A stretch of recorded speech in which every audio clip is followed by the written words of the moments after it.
friends, welcome back to my channel. This is Lisa from Next Up is Lisa, and I want to welcome you today for the first episode of my Cookbook Chronicles. This is the white cheddar and garlic scalloped potatoes from Darius Williams and his stories from my grandmother's kitchen.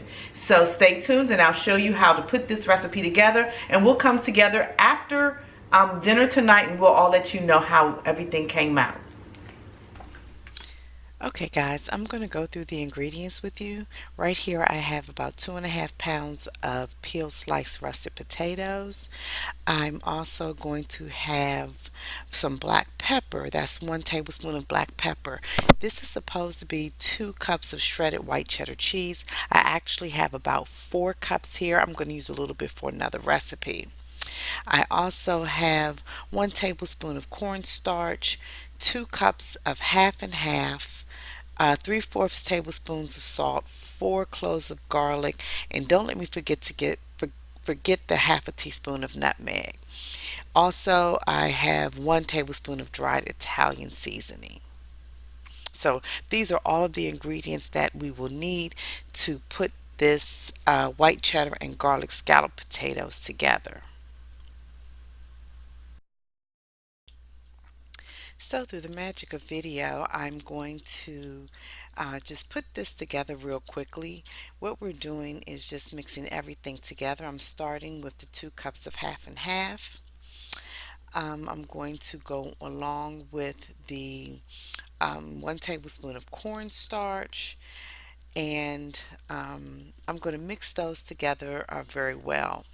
As you can see, I kind of put things back as I'm going. We're going to move on, and I'm going to use how much? 3/4 of a tablespoon of salt. That's what I'm putting in now. And I'm going to put for 1 tablespoon of pepper. Since I have the grind pepper, I am just grinding that up to an estimate of 1 tablespoon of black pepper. I'm moving ahead and going to put 1 tablespoon of the dried Italian seasoning. And you'll see that that really changes the color of the cream, but it's fine. All of that is good. And I'm just mixing everything together now so that um, it can be mixed together very well. And I don't want to forget the nutmeg again, and I'm putting a half a teaspoon of nutmeg. I've noticed that a lot of people, when they make different white sauces, they add a little nutmeg. Okay, in this segment, I am putting together the casserole.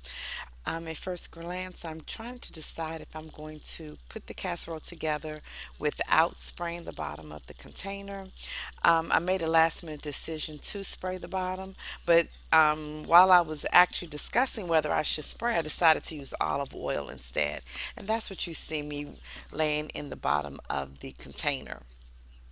So now I'm going back and just I'm placing the sliced potatoes. As you can see, they're really pretty thinly sliced, and I'm just putting them in the bottom of the container based upon how the instructions said. It just said to put the potatoes in one layer. So you heard me say that, one layer. That's going to become a matter of contention as I'm putting this together and making me think and double think what I am doing here.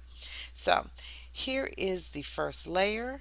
After that, you're supposed to slide slices of the garlic into it. So for this, I just laid it on top, and I'm actually worried about the fact that this is going to be more than one layer of potatoes. So I kind of went back and read the recipe again, and I just had to trudge on. So this is my first layer of white cheddar cheese that I'm putting in here, and I'm assuming I'm just going to cook it a little bit longer to make sure that the potatoes are done. So I decided to go on real quickly and continue to make the layers. This is the second layer of potatoes. I'm putting these in here. And again, after I put this layer in, I'm going to put a layer of the sliced garlic over it, as well as some more of the white cheddar cheese. So as you can see, this is 2 layers of potatoes. So I still have more potatoes left, and I've decided to move ahead. I'm going to make this third layer, and that's what I'm doing here. I'm putting almost all of the potatoes in. I did leave a few. Those are just like the little nubs that weren't as thin as the rest of the potatoes. And this is the last of the sliced garlic that I am adding to the casserole. And as you can see, I'm putting a bunch of cheese on here. Um, Next, I will pour over the white sauce or the liquid so that it can so it can season the potatoes and be there to make them creamy and cook up really well. This should be really delicious.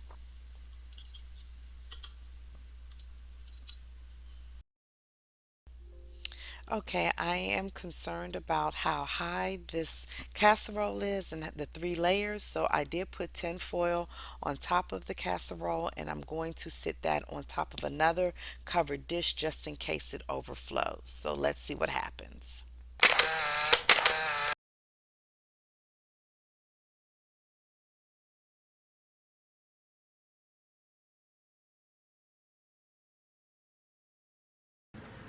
So it was a really easy recipe. I would suggest that you go. I believe he has this on his website too. Again, it's DariusCooks.tv, and you can go there. He has a lot of recipes. He is my favorite internet chef. He has a number of, he has 3 restaurants open. One is Greens and Gravy in Atlanta. The second one is Soul Crab in Atlanta, and he just opened Soul Crab Chicago, which is his hometown. So please go visit his website if you have not seen him or heard about him. He also has a huge presence on YouTube, Instagram, Periscope, Facebook. He gets on live at night sometimes and cooks for us. So he's a really, really great chef, and I think you would enjoy his platform. But anyway, back to this. For my first recreation of a recipe, I chose his white cheddar and garlic scalloped potatoes. Here it is again. I'm sorry for the lighting issues. I am, in all fairness, I need to let you know that I have tried to make this before. The first time I did it, I doubled the recipe, and it never cooked. The potatoes never cooked. So I would suggest not doing that. And the flavoring was wonderful. The second time, I don't remember what happened, but it was something very similar. I didn't get the potatoes cooked, but all the flavoring was good too. This time I had a similar experience, but what I did this time is I followed this recipe to the exact T. The recipe says to cook for 30 to 35 minutes.